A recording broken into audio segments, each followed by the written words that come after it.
केजरीवाल सरकार 18 साल से ऊपर की महिलाओं को 1000 रुपए प्रति महीने देगी। ये घोषणा आज दिल्ली सरकार की तरफ से किया गया है। बीजेपी इस पर क्या कहती है? हरीश खुराना जी इस वक्त हमारे साथ मौजूद हैं। ये बड़ा मास्टर स्ट्रोक माना जा रहा है ठीक लोकसभा चुनाव से पहले। क्या मुझे लगता है कि इसको हम विदाई बजट कहेंगे कि 2015 के अंदर इन्होंने कहा था कि स्वराज बजट है। क्या हुआ स्वराज का कुछ नहीं पता। 2016-17 में ऑड इवन बजट लेके आए थे। ऑड इवन क्या हुआ सबको पता है। आउटकम बजट लेके आए अगले साल, क्या हुआ सबको पता है। पुलवामा के ऊपर जो हुआ था उसके ऊपर बजट लेके आए। केजरीवाल मॉडल बजट लेके आए, देशभक्ति का बजट लेके आए, ग्रीन बजट लेके आए, रोजगार बजट लेके आए। पिछले कई सालों में अब राम राज्य बजट लेके आ रहे हैं। ये सिर्फ और सिर्फ विदाई बजट है, क्योंकि पिछले 10 साल के अंदर लगभग 5,09,000 करोड़ का बजट इन्होंने पेश किया। सवाल आज ये है कि जब 5 लाख करोड़ का बजट पिछले 10 सालों में हुआ तो कितने स्कूल बने? जरा केजरीवाल का भी जरा हिसाब किताब दे दें। यूनिवर्सिटी कितनी बनी, हॉस्पिटल कितने बने, इसका जवाब दे दें।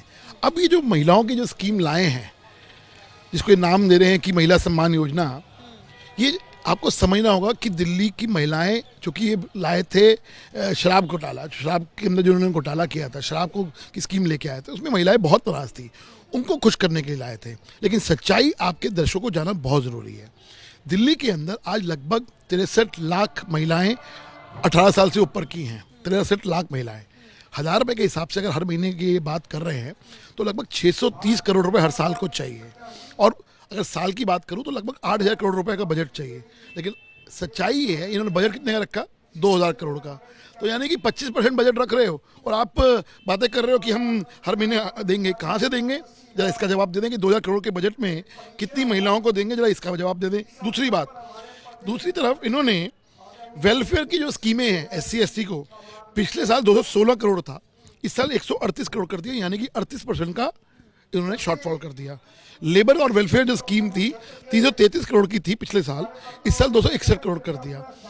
स्वास्थ्य की बात करते हैं, 9,742 करोड़ का था, 10% की कटौती करते हुए 8,000 करोड़ का बजट दिया इन्होंने। और जो एजुकेशन की बात करते हैं ना, पिछले साल 16,700 का था, इस साल 16,300 का रह गया। आपके पास लंबी चौड़ी लिस्ट है कि कौन कौन से बजट आए और किस पर काम नहीं हुआ, लेकिन केजरीवाल सरकार कह रही है, अरविंद केजरीवाल ने कहा है कि बीजेपी डर गई है और इसी वजह से लोकसभा की सीटें बदल दे उम्मीदवारों के चेहरे। बीजेपी डरी हुई इतनी क्यों है? देखिए, वो तो जब भी बोलते हैं यही डायलॉग होता है कि बीजेपी डर गई, इसलिए गुजरात के चुनावों में ये हुआ, बीजेपी डर गई हिमाचल के चुनावों में क्या हुआ। रिजल्ट सबके सामने है। जमानतें जब्त होती हैं कि हिमाचलों के अंदर जमानतें, जहाँ जहाँ चुनाव लड़ने गए मुंह की खाई। आज हिंदुस्तान में सिर्फ इनका एक सांसद है, वही उपचुनाव में आया और ये चुनौती दे रहे हैं कि हम नरेंद्र मोदी जी को चुनौती देंगे। दिल्ली के अंदर पहली बात तो आपके अंदर हिम्मत नहीं है अकेले चुनाव लड़ने की। आपको गठबंधन चाहिए था, आपको कांग्रेस से गठबंधन किया आपने, जबकि आप उसी कांग्रेस के ऊपर कस्में खाते थे अपने बच्चों की, मैं कांग्रेस का समर्थन नहीं लूंगा। आज उन्हीं भ्रष्टाचारियों को जिनको आप गाली निकालते थे, आपको समर्थन लेना पड़ा। तो क्या दिखाता है? डर कौन रहा है? डर तो आप रहे हैं, इसलिए आपको समर्थन लेना पड़ा दिल्ली के अंदर। इसलिए मेरा कहना है, और भारतीय जनता पार्टी पूर्ण रूप से विश्वास है कि हम 7 सीटें दिल्ली के अंदर एक बार फिर हम जीतेंगे। और जो हमारा नारा है अब की बार 400 पार एनडीए गठबंधन का, वो निश्चित तौर के ऊपर जीतेंगे।